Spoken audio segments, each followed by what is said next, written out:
Shalom. First and foremost, I want to give all of the praises and the glory to the Most High and His Son, Yahweh, Bahashem Yahweh Shai, Bahashem Rakah HaKodash, and double honors to the elder apostles of the great millstone that have taught us this truth, and to include the elder bishops on down, and overall to the elect. Shalom, Yahweh Shai Shai Brakatham,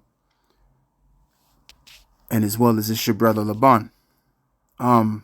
What I want to do is I want to revisit the word cult. Now, I looked it up before in my last video, in the video that I did concerning vocab alone, touching down in a particular state, messing around them IEYC dudes.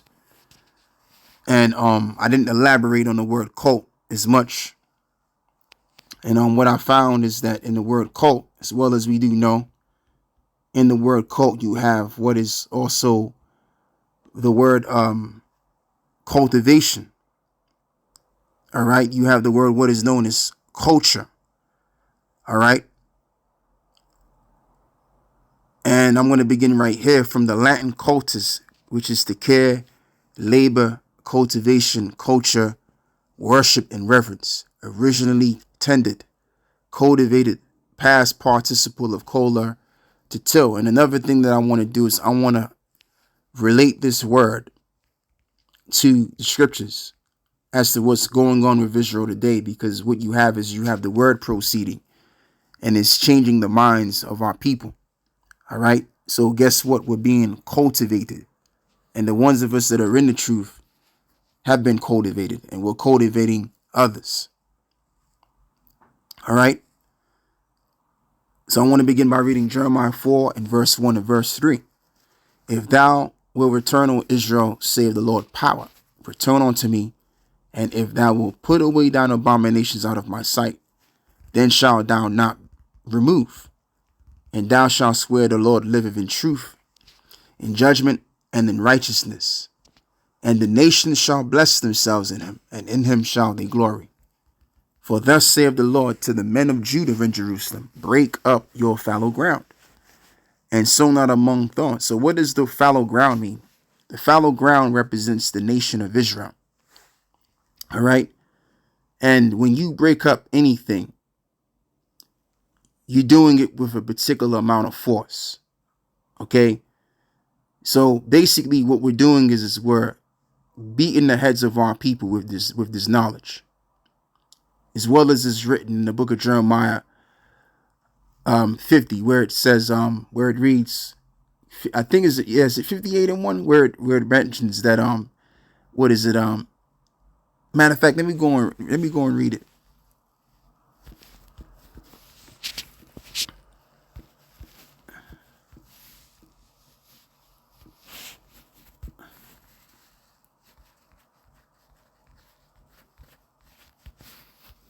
Yeah, exalt the voice. There you go. Exalt the voice.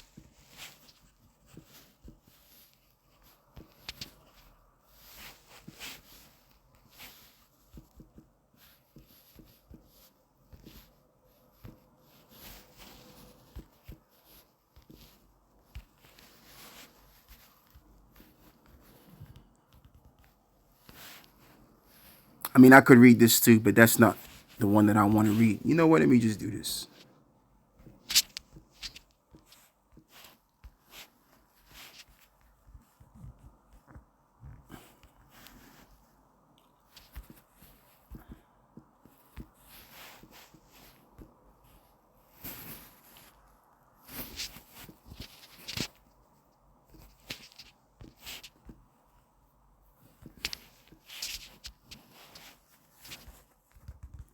Yeah, Isaiah 58 and 1. I haven't read this in a while. Cry aloud and spare not, lift up thy voice like a trumpet, and show my people their transgressions, and the house of Jacob their sins. Right? So that's what it means to basically break up the fallow ground. So when we lift up our voice, we're not despair, no one's feeling. So we're coming hard against our people. Plus our people are hard-headed, as well as it's written that our people have become stiff-hearted. So let's go back and read this again. Where we at? Yeah, Jeremiah, right? Jeremiah 4.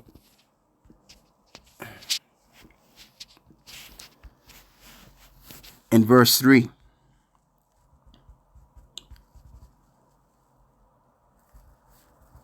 For thus saith the Lord Yahweh to the men of Judah and Jerusalem, break up your fallow ground and sow not among thorns. Circumcise yourselves to the Lord Yahweh, and take away the foreskins of your heart, ye men of Judah, and the inhabitants of Jerusalem, which we are those people, lest my fury come forth like fire and burn that none can quench it, because of the evil of your doings. Verse 5, declare ye in Judah and publish, and here's the point, and say, blow ye the trumpet in the land. Cry, gather together, and say, assemble yourselves, and let us go into the defense cities. Set up the standard towards Zion, retire, stay not. For I will bring evil from the north and the great destruction. Verse 7, the lion is come up from his thicket, and the destroyer of the Gentiles is on his way. He is gone forth from his place to make thy land desolate, and thy city shall be laid waste without inhabitants. So in other words, just to simply put it, we're supposed to warn our people, and as well as let our people know that they're the Israelites, and so therefore they either repent or they're going to be destroyed when the Lord makes his second return. All right, so that's what we're doing. This is what it means to break up the fallow ground. And so when we break up the fallow ground, what are we sowing? We're sowing the seeds of this truth, and we're watering them with the same. All right, so Israel is being cultivated right now. Jeremiah 17 now, as this reads, because it was written that we will lose our culture, right? Since we're dealing with the word culture, we've lost our culture, but we're getting our culture back. Or we have already gotten it back, should I say. Jeremiah 17:4, and thou even thyself shalt discontinue from thine heritage that I gave thee, and I will cause thee to serve thine enemies in the land which thou knowest not, for ye have kindled a fire in my anger, which shall burn forever. And that doesn't literally mean that, because if that was the case, then we wouldn't even know that we're Israelites to begin with. So evidently, that's not the case. We've returned back to what we once lost, which is our culture. And our culture is to what? Serve Yahweh B'Shem Yahushai overall. All right? So let's further go into this. And let's read Isaiah 44. Verse 1 will begin. Yet now hear, O Jacob, my servant, in Israel, whom I have chosen. Thus saith the Lord Yahweh, that made thee and formed thee from the womb, which will help thee. Fear not, O Jacob, my servant, and thou Jeshurun, which means the first, whom I have chosen. Isaiah 44 and verse 3 now. For I will pour water upon him that is thirsty, and floods upon the dry ground. I will pour my spirit upon thy seed, and my blessing upon thine offspring. So again, the dry ground is referring to Israel, and the water is referring to this knowledge and his understanding, the truth of it all. And as this reads, and they shall spring up as among the grass, as willows by the water courses. And one shall say that I am the Lord's, and another shall call himself by the name of Jacob, and another shall subscribe with his hand unto the Lord, and surname himself by the name of Israel. Okay? And the reason why this will be done, because you're going to have the planters out there that are going to be sowing that seed, breaking up the ground, in other words, beating Israel in the head, and sowing that seed of truth and watering them with the same. All right? So now let's even read this.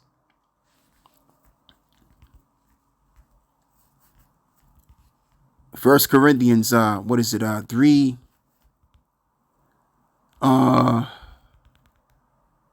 Yeah. Okay. Let's read this. Now he that planteth, this is verse 8. Now he that planteth and he that watereth are one, and every man shall receive his own reward according to his own labor. And here's the point. For we are laborers together with the Most High. Ye are the Most High's husbandry, and ye are God's building. Okay? So what is what does it mean to be a husbandry? Meaning to be a planter. That's where you get the term, of course, husband from, right? Because what does a man do when a man has sexual encounters with a woman? Guess what? He plants his seed into her, especially if she's a virgin. You know, he breaks the hymen, just like as well as you break the ground up and you sow your seeds and you plant. So what does he do? He puts his seed in her, and then the child is delivered afterwards. All right, she nourishes the fetus, and then the fetus becomes a baby, and then she delivers it. Okay? So now let's look into this word husbandry as well, even though I've already went into it already, but we're just going to add some seasoning to this lesson even more, you know, which is to say the word here, I can't pronounce it, so I'm going to play this. Strong's G 1091. Georgian.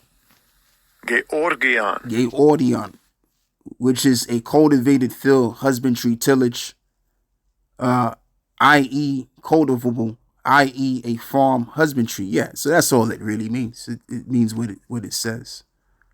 And this is the reason why this reads too in the book of Luke. I want to read as well. Let's get Luke 9:62, right? Okay. As this reads, and Yahushua said unto him, no man ever put his hand to the plow, and looking back is fit for the kingdom of the Most High. And so we should continue to plow until the Lord makes a second return to establish Israel as a praise on the earth. All right. And I want to tie that in as well, which is in the book of Isaiah 62. And verse 6. Verse 6.